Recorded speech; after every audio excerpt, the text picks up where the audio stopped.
Bapa di surga, terima kasih atas kehadirat-Mu di tengah-tengah ibadah kami ini. Baik melalui pujian, kesaksian, dan pembacaan firman Tuhan, kami boleh merasa lebih dekat dengan Tuhan. Baik secara pribadi maupun secara jemaat. Tuhan, saat ini kami ingin menyembah Engkau melalui firman Tuhan. Kiranya Roh Kudus menolong kami semua, supaya hati kami, roh kami tergerak oleh Roh Kudus, memusatkan sepenuhnya kepada Tuhan dan firman Tuhan. Tuhan berbicara, jauhkan segala gangguan. Penuhkanlah hati kami dengan firman-Mu dan dengan Roh-Mu. Tolong hamba yang kecil dan terbatas boleh menyalurkan apa yang Tuhan telah berbuat dan sedang berbuat dan ingin berbuat bagi jemaat-Mu. Dalam nama Tuhan Yesus kami berdoa. Amin. Silakan duduk kembali.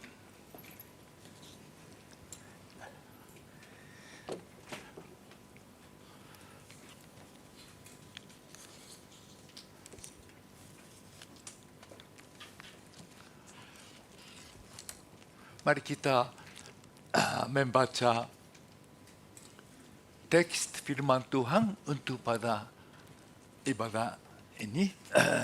Kisah Para Rasul pasal 2 dari ayat 1 sampai dengan ayat 4. Hanya 4 ayat saja kita baca bersama-sama dengan bersuara.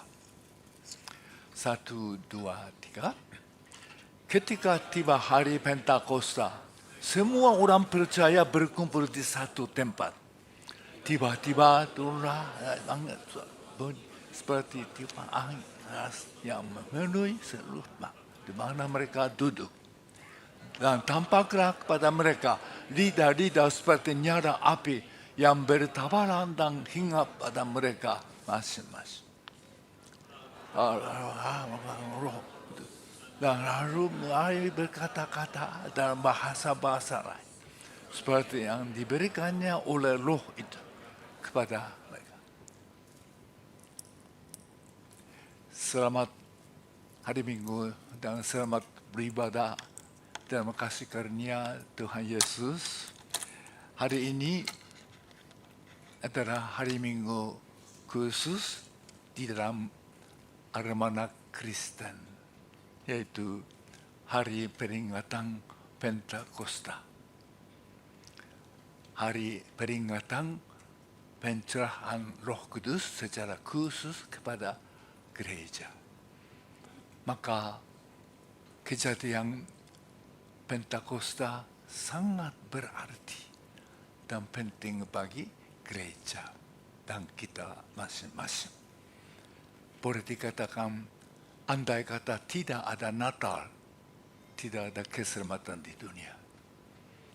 Andai kata tidak ada Paskah, kebangkitan Tuhan Yesus, tidak ada gereja. Karena murid-muridnya semua lari, sembunyi. Andai kata tidak ada Pentakosta, jemaat Kristen, gereja masih tetap di kota Yerusalem sebagai kelompok kecil. Maka hari ini kita ingin bersama-sama belajar dan merenungkan dan mau mendengarnya kejadian apa yang terjadi hari Pentakosta. Dan itu ada hubungan apa dengan kita masing-masing pada masa kini. Kita melihat keterangan kejadian Pentakosta dalam ayat 1 dikatakan, ketika bisa tunjuk ayatnya.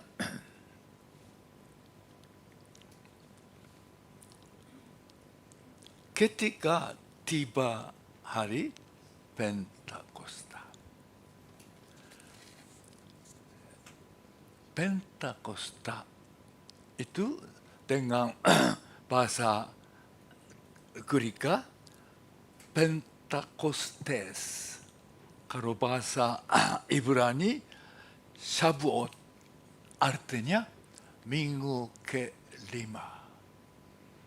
Dan dalam perjanjian lama ada ketentuan perayaan minggu ke-7.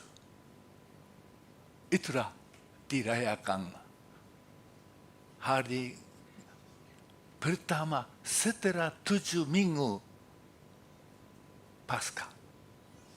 Jadi hari yang 50. Dan itu tujuannya orang Yahudi kumpul merayakan panen. Jadi itu hari hulu panen. Tapi orang percaya itu orang Kristen. Semua berkumpul. Bukan hanya untuk perayaan 7 minggu. Karena mereka sudah disuruh oleh Tuhan Yesus sebelum Tuhan Yesus naik ke surga. Jangan pergi kemana, tinggal di Yerusalem, menunggu sampai dikuasai oleh atas. Lukas pasal 24 bagian terakhir Tuhan Yesus mengatakan demikian. Dan kita melihat Kisah Para Rasul pasal 1 ayat 4. Menunggulah Roh Kudus datang membaptiskan mereka. Yohanes membaptiskan dengan air. Tapi Roh Kudus datang membaptiskan dalam Roh Kudus. Mereka menunggu. Apa yang di mana ini berarti? Mereka semua berkumpul di satu tempat. Satu tempat itu tidak ada keterangannya di mana. Kalau kita meneliti bagian terakhir Injil Lukas dan permulaan Kisah Para Rasul yaitu pasal 1, rupanya ada dua kemungkinan. Menurut Lukas, setelah Tuhan naik ke surga, mereka pulang ke Yerusalem dan berkumpul di Bait Allah. Di situ memuliakan Tuhan, menyembah Tuhan. Kedua, kalau kita lihat Kisah Para Rasul pasal 1, itu mereka berkumpulnya di tempat mereka menumpang. Murid-murid dan banyak orang Kristen pada mulanya datang dari Kapernaum, Galilea, dan luar. Mereka menumpang di satu ruangan luas di atas. Apakah di situ menurut kejadian ini, kalau di kamar yang mereka menumpang di atas itu mungkin bisa muat 120 orang. Tetapi apa yang terjadi? Mereka bersaksi dengan bermacam-macam bahasa. Dan akhirnya Petrus berdiri menyaksikan ada 3.000 orang bertobat. Bagaimana luas pun di kamar atas, apakah bisa muat 3.000? Jadi kalau tempat itu kamar di atas agak sulit, maka ada yang ahli Alkitab memikir mereka dipenuhi di kamar di atas, langsung pergi ke Baita. Di situ bersaksi. Tapi dalam Alkitab tidak ada. Apakah mereka kumpul di salah satu tempat karena halaman Baita luas, ribuan orang bersama. Jadi adakah mereka kumpul di situ kah? Langsung Petrus berdiri, ribuan orang dengar. Dua kemungkinan. Tapi Alkitab tidak mengatakan di mana. Mengapa? Karena pentingnya bukan tempat. Kalau begitu kita sedikit merasa agak lega juga ya. Beribadah kepada Tuhan tidak penting tempatnya, walaupun gedung sewa. Pentingnya mereka di mana? Apa di atas atau di Baitara? Pentingnya berkumpul. Mereka berkumpul. Kumpul secara rutin buat apa? Menurut bagian akhir Lukas pasal 24, mereka selalu di Baitara menyembah Allah. Dan kita melihat ini kisah Paulus pasal 1. Murid-murid dengan ibu-ibu berkumpul bertekun dan doa. Apalagi kalau melihat ini pasal 4 dari ayat 20 ayat 15. Matius dipilih menggantikan Yudas. Ada rapat pemilihan kekosongan rasul. Kayak rapat majelis. Artinya pentingnya kejadian Pentakosta Roh Kudus dicurahkan bukan pentingnya tempat. Mereka berkumpul, berdoa, memuji Tuhan, menyembah Tuhan, berapat pura. Inilah keadaan mereka berkumpul. Tujuannya menantikan janji Allah Bapa, janji dari Tuhan Yesus untuk dikuasai oleh atas Roh Kudus. Tuhan Yesus katakan Yohanes membaptiskan kamu dengan air, tapi Roh Kudus membaptiskan dalam Roh. Maka ini pentingnya sudah ada gereja. Sudah mereka berkumpul rutin, berbakti, memuji Tuhan, menyembah Tuhan, berdoa, berapat pura. Maka hari kejadian Pentakosta bukan hut gereja. Ada kadang-kadang disebut itu kurang tepat. Sudah ada gereja. Sudah ada bisa memilih kekosongan ras, kekosongan majelis sekarang. Pentingnya ini satu hal yang sangat berarti bagi kita. Kejadian Pentakosta ini adalah terjadi bagi gereja, bagi jemaat yang sudah percaya Yesus, sudah menyaksikan kebangkitan kenaikan. Mereka dengan sukacita menyembah, memuji Tuhan, berdoa. Ini sudah gereja mantap, sudah menerima Roh Kudus pula. Waktu mereka kumpul di kamar atas, setelah Tuhan bangkit, masih waktu takut-takut, Tuhan langsung masuk, tunjuk tangan, sampai seluruh ikan di bawah makan. Di situ Tuhan katakan apa? Aku mengutus kamu seperti Bapakku mengutus aku. Terimalah Roh Kudus. Terimalah. Ada yang tafsirannya kurang tepat. Oh itu terimalah. Oh ini akan jadinya hari Pentakosta. Bukan. sudah. Itu ada terima itu bukan tense-nya, waktunya masih akan datang. Bukan future. Ini itu past tense. Jadi terimalah, sudah terima waktu. Jadi mereka murid-murid, orang percaya, gereja, jemaat, sudah mereka percaya Yesus, menerima Roh. Maka mereka sukacita, giat berkumpul berdoa. Tetapi sampai itu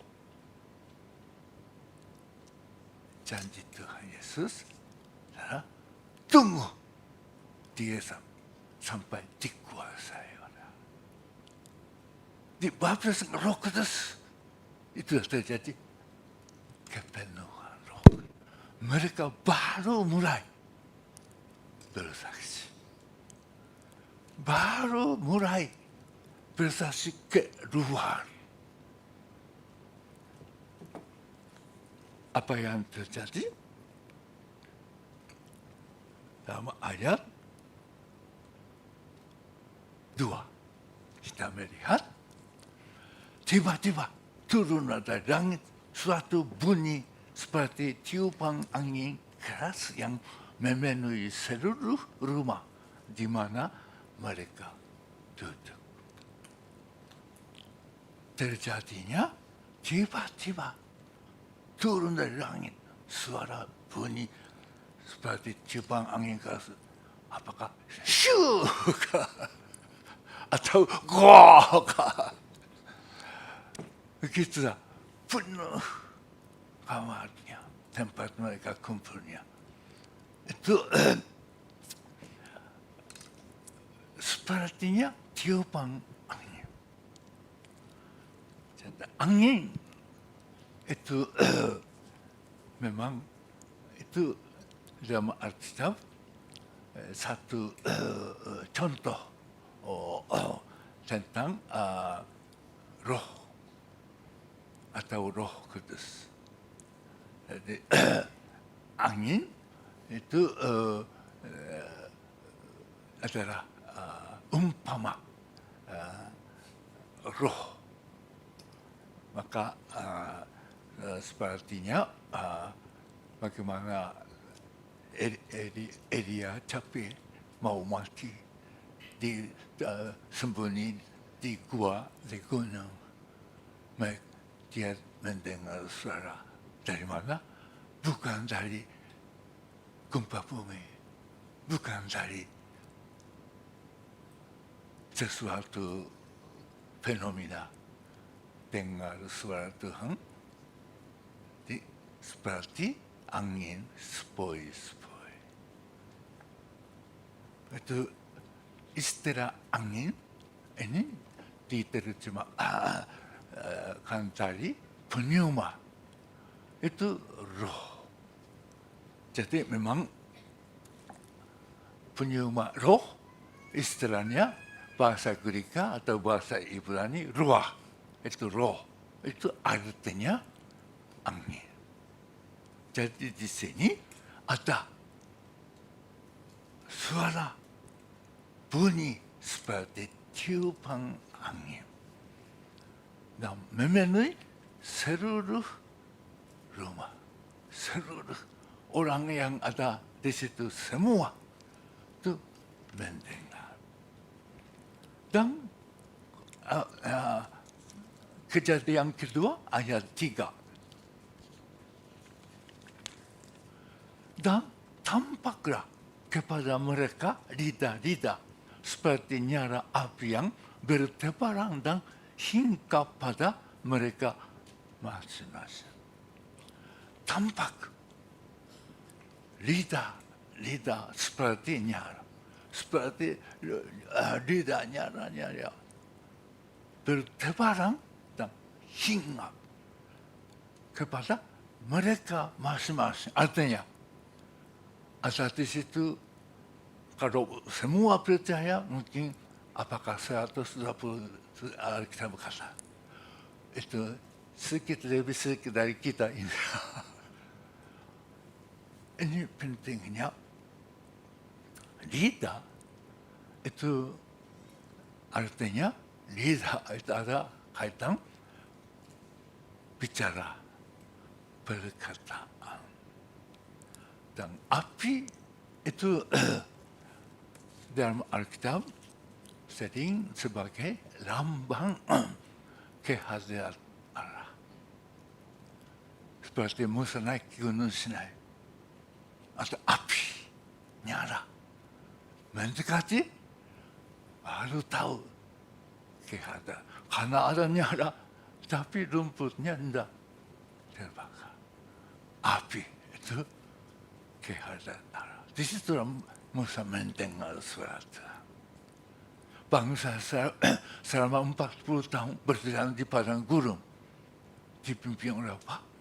Siang hari ada tiang awan. Pada malam memimpin mereka tiang api. Jadi api dalam Alkitab itu lambang kehadiran Allah. Maka di sini lidah seperti nyala api. Jadi itu artinya Allah, kehadiran Allah itu bertebaran hinggap. Dan pentingnya pada mereka masing-masing. Bukan yang rasul-rasul, bukan orang tertentu, semua yang percaya di situ. Dan apa yang terjadi intinya, tujuannya kejadian Pentakosta ini ayat 4.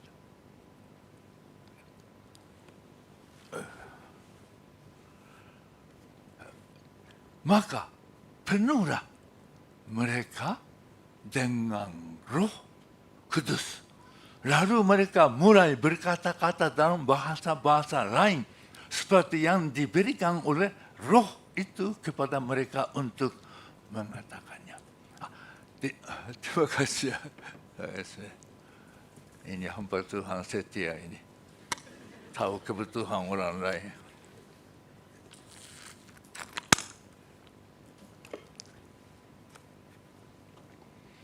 Di sini pentingnya mereka penuh dengan Roh Kudus. Inilah terjadi janji Tuhan Yesus. Mereka dibaptis dalam Roh Kudus.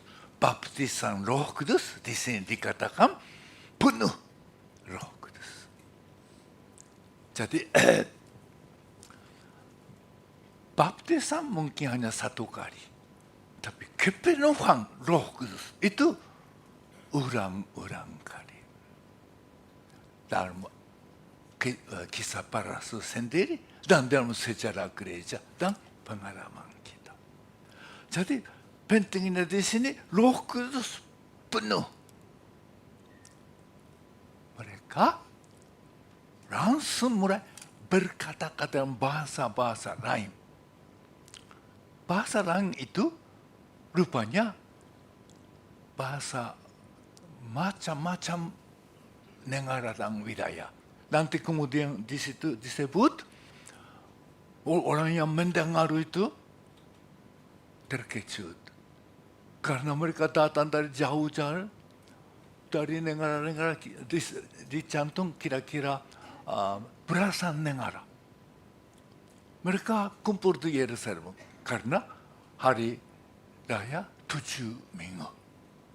Hari raya panen. Jadi ada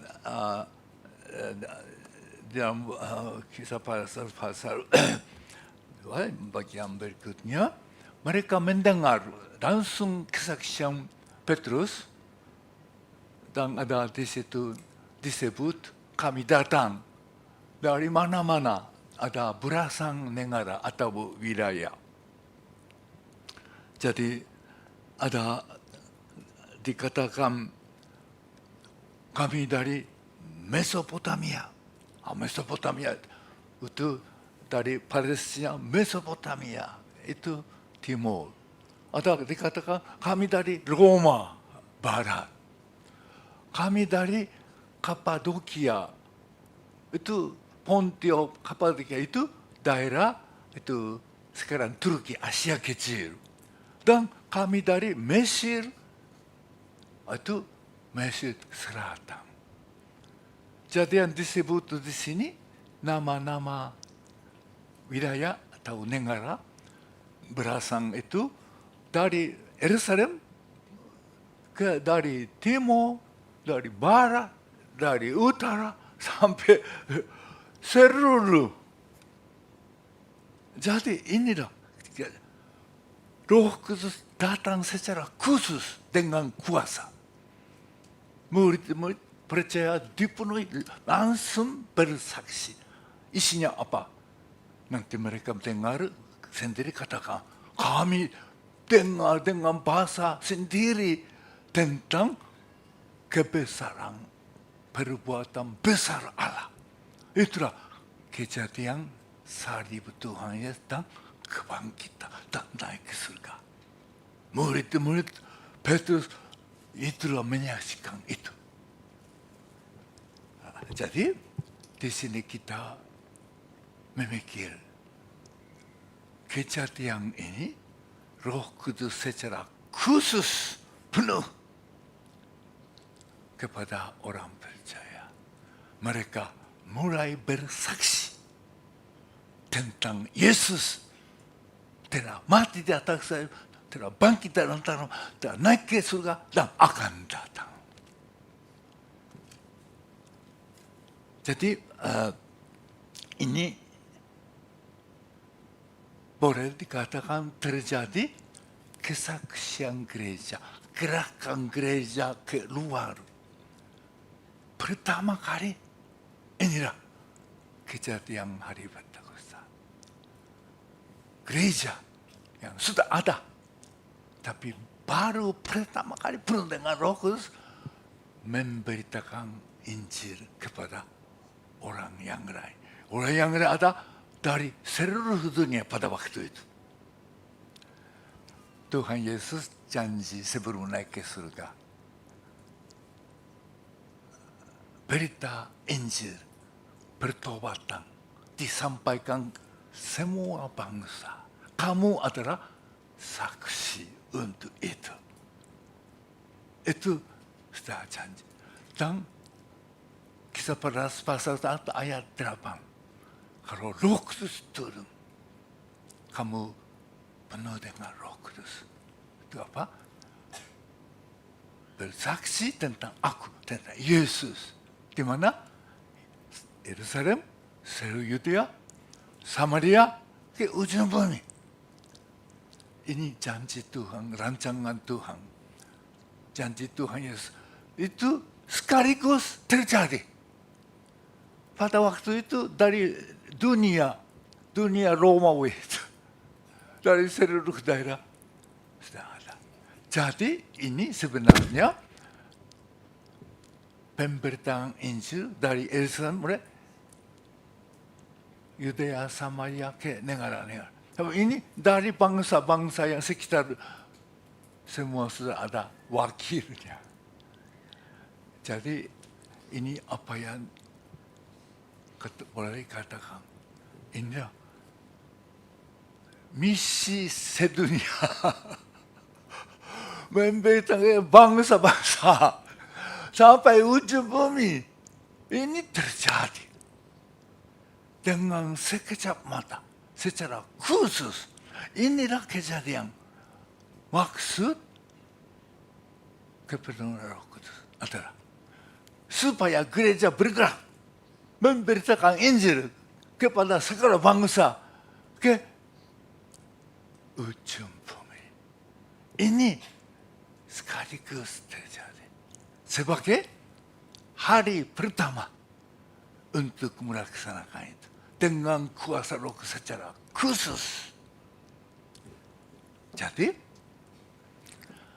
kepenuhan Roh Kudus terjadi hari Pentakosta adalah dengan kata lain, hari ulang tahun, HUT, misi sedunia. Ini bagian Marturia ini sangat penting. Ibu apa ya?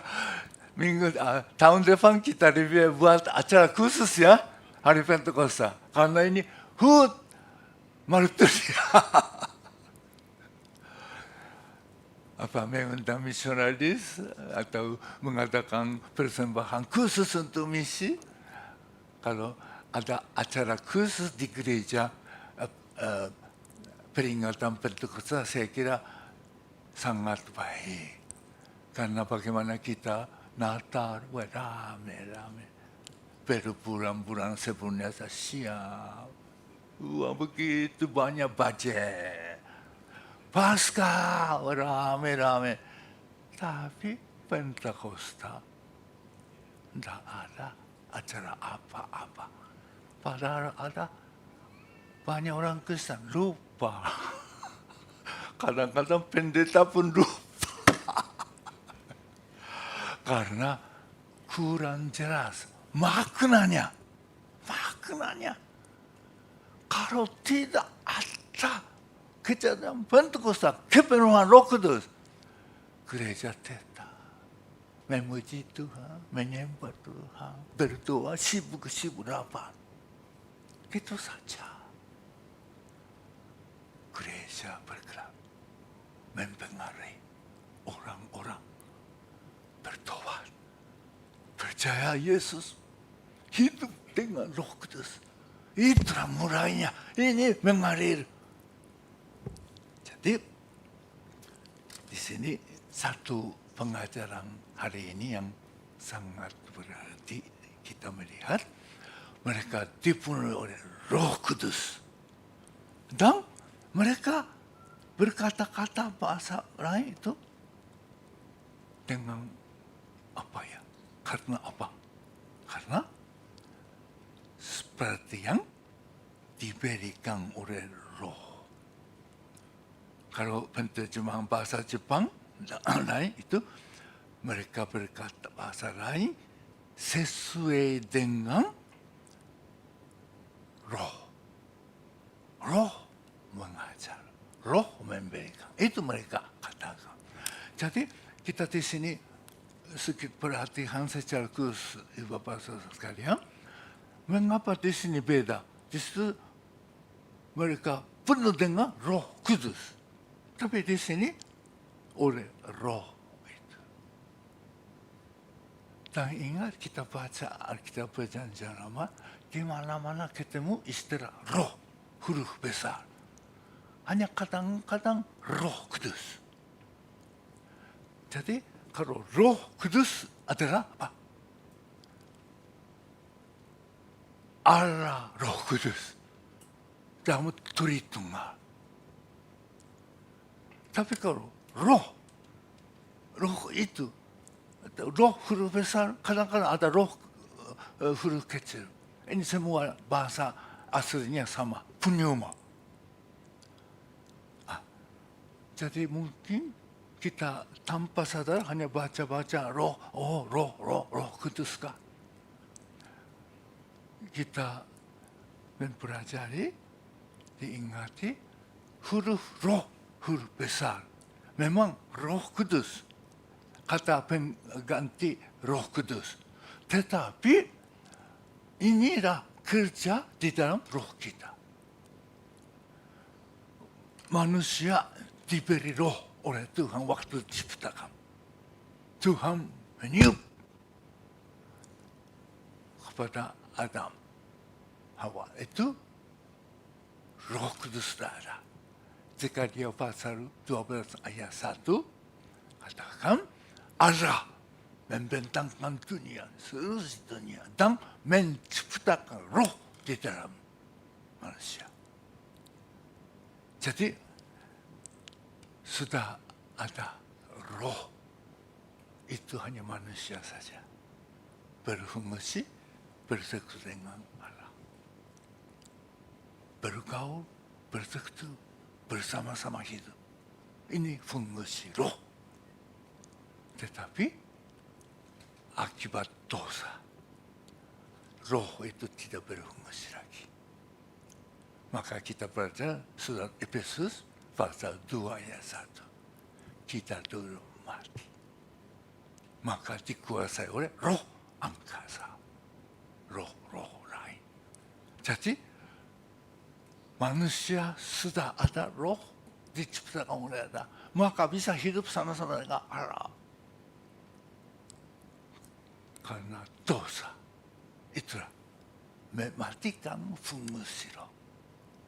Tidak bisa mengenal Tuhan, tidak mencari Tuhan, tidak tahu Tuhan. Cari Tuhan pun salah-salah alamatnya. Maka Tuhan Yesus datang menebus dosa kita, memberi hidup baru. Itulah memberi roh baru. Tuhan Yesus berkata kepada Nikodemus, barang siapa tidak dilahirkan kembali air dan roh, tidak bisa melihat pun kerajaan Allah. Mengerti kerajaan Allah, percaya Allah, percaya hidup kekal, karena ada roh baru. Tuhan Yesus mati dengan menebus dosa kita dan membenarkan kita dengan kebangkitan. Artinya kita hidup sama-sama dengan Yesus, artinya ada roh baru. Maka roh itulah mengerti salib Tuhan Yesus apa, dosa apa, penebusan apa, pengampunan itu apa, kerajaan Allah itu apa. Itulah roh menggerakkan pemikiran, rasio, perasaan, kehendak. Maka dalam surat Efesus katakan, kamu sudah diperbaharui hati dan roh. Jadi hati dengan roh lain. Hati atau oknum dalam bahasa Alkitab itu ada bagian dalam, dan kelihatan itu disebut oknum, dan ada hati, ada dalam manusia dalam. Itu ada hati, oknum, tapi ada roh. Itulah roh.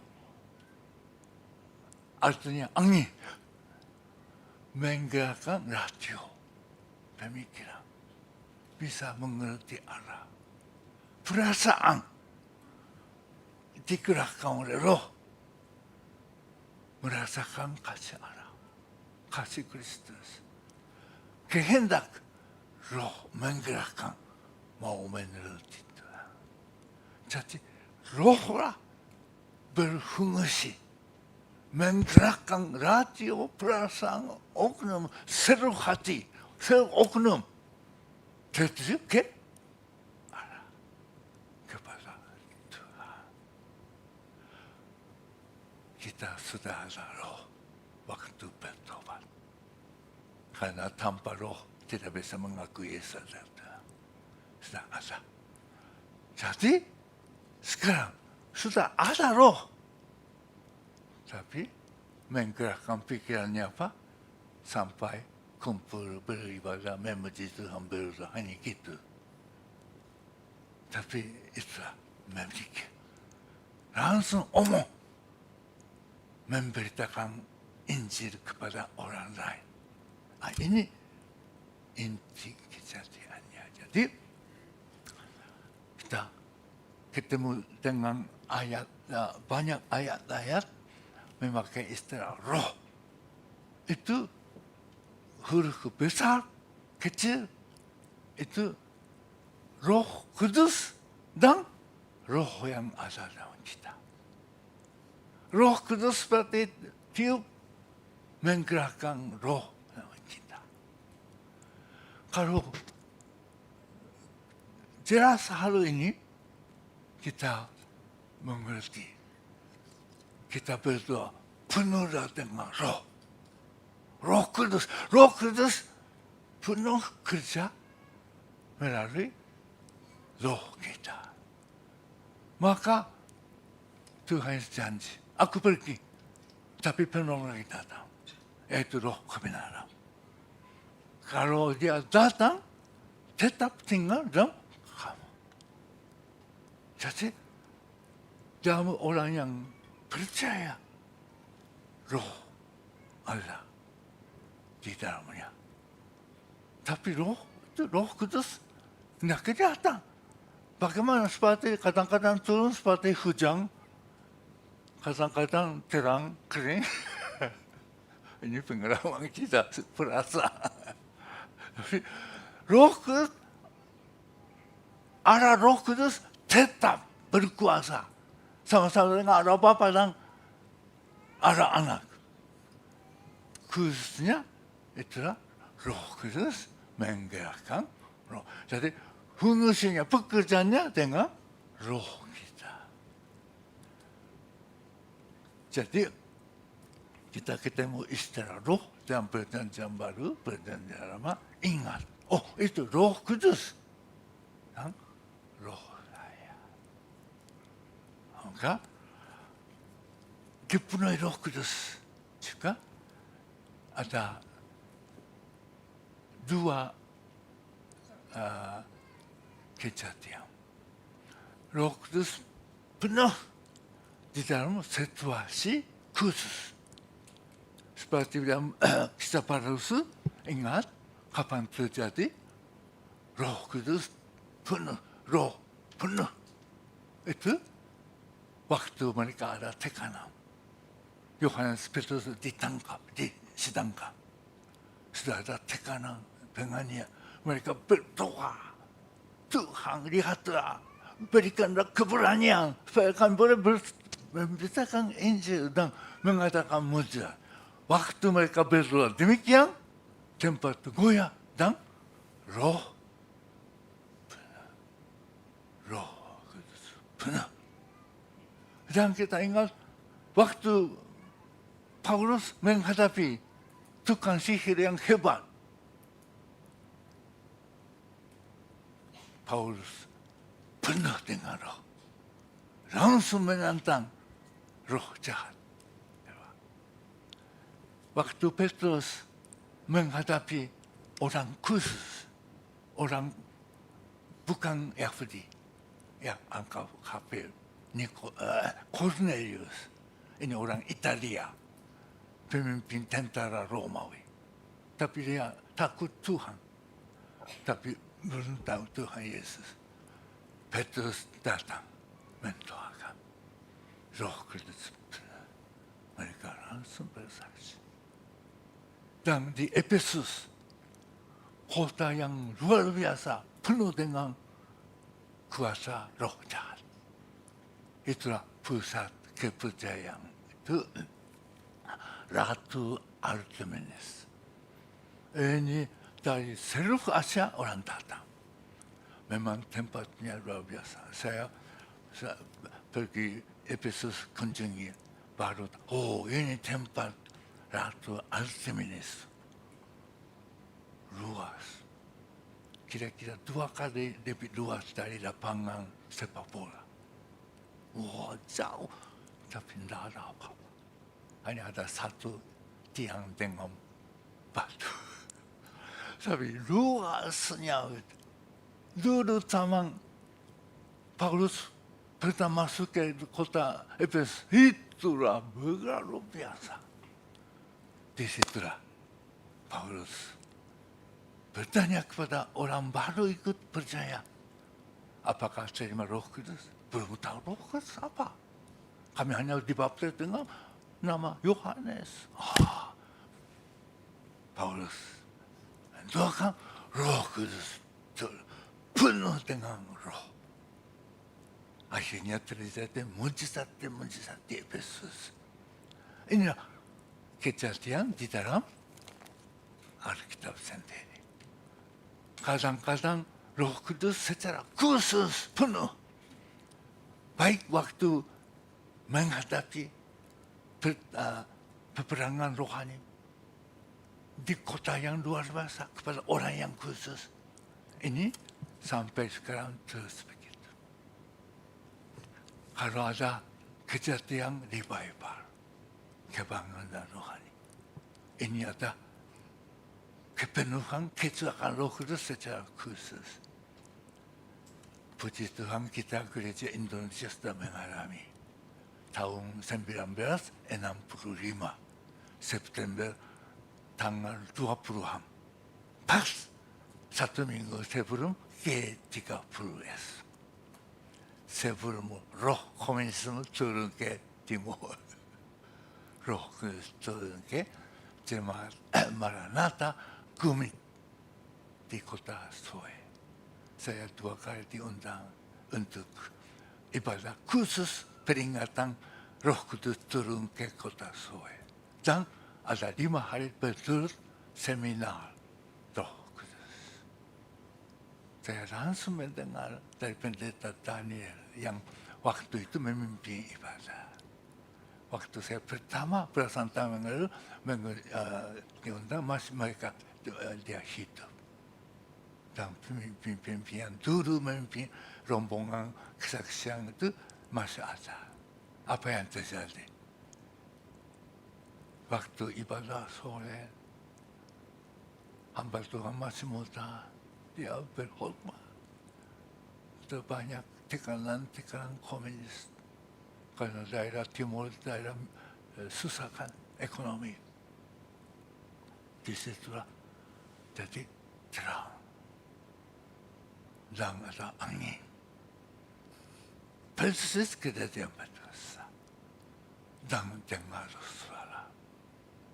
Ada ratusan pemuda pemilih, mereka bertobat. Semua turun dari kursi. Nangis-nangis bertobat. Itu sampai sekarang Roh Kudus yang secara khusus turun di Soe. Di mana-mana terus-menerus di Indonesia terjadi. Ada kakak, ratusan orang, ribuan orang bertobat. Roh Kudus turun penuh. Kita yang waktu ikut KKR, waktu seminar, waktu Bible Camp, dengar firman, bertobat. Roh Kudus secara khusus. Walaupun kita langsung berbicara dengan bahasa lain, tapi pentingnya bertobat dan ingin melayani, ingin bersaksi. Pengalaman kami sendiri waktu SMP kelas 3 sungguh bertobat, dipenuhi Roh Kudus. Kita diajar oleh hamba Tuhan, pendeta. Pendeta pun bermasa waktu itu misionaris dari Swedia. Tapi ingin memberitakan Yesus kepada teman-teman. Buat Bible class di SMA. Tidak diajak oleh siapa. Ingin bersaksi. Itulah Roh Kudus secara khusus datang secara pribadi. Jemaat. Kadang-kadang itu seperti di Indonesia atau di Korea terjadi secara jemaat, secara bangsa. Gereja-gereja bergerak, hidup, dan secara bukan hanya khusus saja, tetapi menurut firman Tuhan, di dalam kehidupan kita sehari-hari ada banyak tantangan, banyak kesulitan, stres. Di situ juga firman Tuhan katakan, jangan mabuk. Kalau manusia capek, itu mau stres, mau minum sake kan, supaya tapi Efesus pasal 5 ayat 18, jangan minum anggur karena kemabukan menimbulkan hawa nafsu. Penuhlah dengan roh. Roh. Itu roh Kudus. Menggerakkan roh kita. Kita pikirannya capek, badannya capek, perasaannya sudah sedih-sedih. Kehendaknya sudah lemah. Ikut ibadah pun capek-capek. Syukur ada hujan, wah hari ini naik ke ibadah. mau berdoa capek, mau baca firman, wah, tidak masuk. Bagaimana ada kita secara jujur manusia berdaging.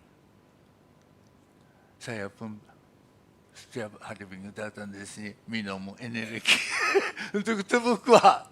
Tapi berkhotbah di sini menyampaikan firman, minta penuh dengan Roh Kudus, penuh dengan Roh, baru bisa menyaksikan firman menyaksikan Yesus. Jadi setiap hari kita kerja capek, stres. Hampirnya mau lari-lari, apa kesenangan apa. Tapi ingatlah, penuh dengan Roh. Maka dalam kerja, setiap hari pergi ke kerja, berdoalah. Hari ini juga Tuhan penuhkanlah saya dengan Roh. Roh itu bekerja, Roh saya bergerak. Walaupun kerjanya tetap sama, terus bikin roti capek. Terus memelihara orang tua yang sakit, ada sampai pikun waktu. Capek. Mari setiap pagi, cobalah dari besok. Pagi merenung. Akhirnya baca berdoa. Penuhlah saya dengan Roh. Roh Kudus bekerja. Kalau begitu apa? Galatia pasal 2. Hiduplah. Hendaklah hidup dipimpin oleh Roh. Maka tidak dikuasai oleh daging. Dan ayat 22. Buah Roh adalah kasih, sukacita, damai sejahtera, lemah lembut, kebaikan, kesetiaan, sampai menguasai semuanya ini buah kelihatan dari apa? Roh. Menggerakkan roh kita. Maka jagalah persekutuan dengan Roh melalui firman, melalui doa, melalui menyembah. Jadi pentingnya ini hubungan ini Roh kita dengan Roh Kudus itu adalah melalui firman, melalui doa, melalui pujian sembah. Itulah. Jadi selalu penuh dengan Roh, melalui firman, melalui doa, melalui pujian menyembah Tuhan. Disitulah buah dari dalam. Roh menggerakkan pikirannya, perasaannya, kehendaknya. Jadi berubah. Ada kasih, sukacita. Ini dalam kehidupan sehari-hari pribadi dan keluarga. Bagaimana papa pagi bangun, melihat ibu bangun. Bagaimana ibu sebaiknya? Bagaimana anak-anak pulang dari sekolah? Sudah dipenuhi Roh. Ada sukacita, ada kasih, ada damai.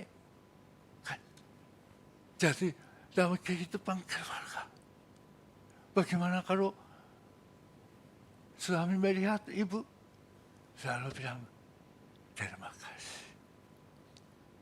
Ibu bilang kepada suami, terima kasih. Walaupun istilah terima kasih di Indonesia mahal ya. Jarang dipakai. Tapi di Jepang lebih murah. Cobalah sekali dalam keluarga.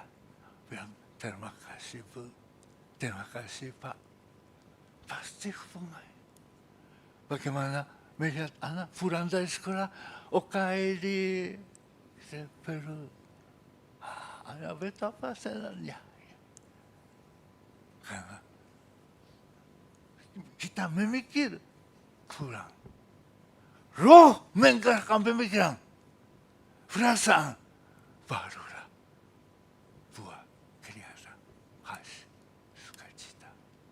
Mengapa kita sukacita? Dari cara roh yang bersetuaja Bapa. Maka mari merenungkan hari ini, hari Pentakosta. Roh Kudus secara khusus. Bagi kita ada secara khusus. Apakah sudah sungguh bertobat? Roh Kudus secara khusus menggerakkan sungguh bertobat, mengalami kelahiran baru. Dan Roh Kudus memimpin secara pribadi sehari-hari. Hendaklah hidup dipimpin oleh Roh. Penuhlah dengan Roh. Mari kita berdoa.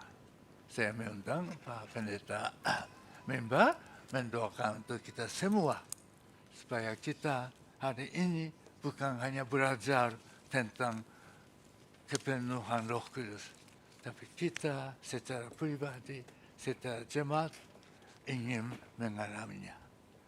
Mari kita bangkit berdiri. Mari kita berdoa. Terima kasih ya Tuhan. Firman-Mu telah berbicara kepada kami semua hari ini. Belas kasihan Tuhan kepada gereja-Mu, kepada orang percaya, kepada setiap kami. Engkau buktikan dengan memberikan pencurahan Roh Kudus, sehingga yang lemah dikuatkan, yang ketakutan diberi keberanian untuk memberitakan firman Tuhan, yang enggan digerakkan oleh Roh Kudus. Sehingga pemberitaan Injil bukan hanya ada di Yerusalem, Yudea, tapi terus sampai ke Samaria dan ke ujung-ujung bumi. Banyak orang percaya dengan penuh keberanian, bukan melarikan diri dari ancaman aniaya, penganiayaan dari negara, tetapi Roh Kudus menggerakkan mereka untuk pergi menjelajah berbagai negeri, memberitakan Injil dimanapun Tuhan membawa mereka. Roh Kudus Tuhan meneguhkan setiap hati yang lemah. Roh Kudus Tuhan membalut hati yang luka. Roh Kudus menolong untuk tetap percaya sekalipun ada banyak aniaya dan ancaman. Dan Roh Kudus itu pula yang meneguhkan kami sampai hari ini di tanah perantauan ini. Dalam kelemahan tubuh, dalam pergumulan, dalam kesulitan, dalam air mata, dalam tantangan dalam pekerjaan. Terima kasih ya Tuhan. Janji-Mu Engkau genapi memberi penolong bagi kami. Dan biarlah anugerah Tuhan yang sama itu boleh terus melingkupi seluruh jemaat-Mu di tempat ini. Dan biarlah Pentakosta itu terus boleh terjadi dalam kehidupan kami tiap-tiap hari. Baik bagi suami, bagi laki-laki, bagi ibu, bagi wanita, bagi anak-anak, di tengah keluarga, tengah kehidupan, tengah pekerjaan mereka masing-masing. Mohon Tuhan berbelas kasihan kepada seluruh jemaat-Mu hari ini. Curahkanlah Roh Kudus, curahkanlah berkat Allah atas kami semua, sehingga kami terus mampu, bukan hanya menjalani hidup, tapi mampu memberitakan anugerah Tuhan. Hidup yang telah Tuhan ubahkan kami boleh sampaikan kepada banyak orang, sehingga banyak orang juga boleh dibawa kepada Tuhan. Seperti Tuhan menggerakkan hati kami, gerakkanlah hati seluruh jemaat-Mu. Gerakkanlah hati banyak orang untuk makin mengenal-Mu. Terima kasih buat hamba-Mu yang boleh memberitakan firman Allah hari ini. Dan biarlah sukacita sorgawi terus melingkupi setiap kami, memberkati kami masing-masing hari ini. Bapa, kami berdoa menaikkan syafaat kami kepadamu. Tuhan memimpin semua saudara kami yang berulang tahun hari ini. Terima kasih untuk Ibu Fredela Popi, Bapak Suzuki Keiichi, Bapak Henski Franky Mokorimban, Saudara Nasib Sitorus, Ibu Ellen, Saudara Andrew, Ibu Mary Suwanti Sumampau, Bapak Sekiro Saragi, Saudara Erwin Nenggolan, Adik Akihiro, Saudari Ayuna, Saudari Messi, Saudara Andreas Hosea Barung, Saudara Aldo Stumorang, dan Bapak Victor Hasoluan Siregar. Terima kasih untuk pertolongan Tuhan bagi semua saudara kami. Biar Tuhan terus memberikan sukacita, kemampuan, pertolongan untuk menapaki usia yang Tuhan Engkau percayakan kepada mereka. Berikan kesehatan, Berikan umur yang terus boleh ditapaki dengan hikmat dan kemampuan serta bijaksana. Dan tetap mengingat akan Engkau ya Tuhan. Kami berdoa menyerahkan semua jemaat-Mu yang mengalami kelemahan tubuh dan proses pemulihan. Tuhan, Kau berkatilah Ibu Ellen, Bapak Sakurai, Bapak Victor, Ibu Ita, Adik Kenny Ciamalingsang, Ibu Irma Rumapea, yang masih juga bergumul dengan kesehatannya. Mohon Tuhan memberi kesehatan, pemulihan dari segala kelemahan tubuh, baik secara fisik maupun juga tantangan secara psikologis. Menanggung rasa sakit itu Tuhan mampukanlah sampai Tuhan memberi pemulihan secara total. Dan berkasih karunialah dalam kehidupan saudara kami ini. Berkati ibu yang tengah mengandung, Ibu Katarina, Ibu Dewi, Ibu Veronica, Ibu Kristi Marbun. Tuhan, satu persatu Tuhan memeliharakan. Seperti waktu yang sudah dilaluinya, sampai proses persalinan Tuhan, karuniakanlah kekuatan, kemampuan, dan pertolongan Tuhan. Kelak ketika persalinan, kami membutuhkan pertolongan Tuhan bagi mereka, baik bagi ibu maupun bayi yang akan dilahirkan. Kami berdoa untuk seluruh jemaat-Mu hari ini yang tidak bisa hadir karena kelemahan tubuh, karena harus bekerja, tidak bisa datang karena ada banyak halangan dan tantangan. Tuhan, Engkau juga boleh memeliharakan mereka seperti Engkau memeliharakan kami di tempat ini. Sana keluarga kami yang jauh, Tuhan peliharakanlah. Biarlah kuasa Roh Kudus juga menaungi mereka, memimpin dan menolong mereka tiap-tiap hari di seluruh kehidupan kami. Kami serahkan hidup kami sepenuhnya ke dalam tangan-Mu, dan kami mau berdoa menaikkan seluruh doa-doa kami. Dan terima kasih buat firman Allah. Kami mau berdoa sebagaimana Engkau mengajarkan kami berdoa. Bapa kami yang di sorga, dikuduskanlah nama-Mu. Datanglah kerajaan-Mu, jadilah kehendak-Mu di bumi seperti di sorga. Berikanlah kami pada hari ini makanan kami yang secukupnya. Dan ampunilah kami kesalahan kami, seperti kami juga mengampuni yang bersalah kepada kami. Janganlah bawa kami ke dalam pencobaan, tapi lepaskan dari yang jahat. Karena Engkau yang punya kerajaan dan kuasa dan kemuliaan sampai selama-lamanya. Amin.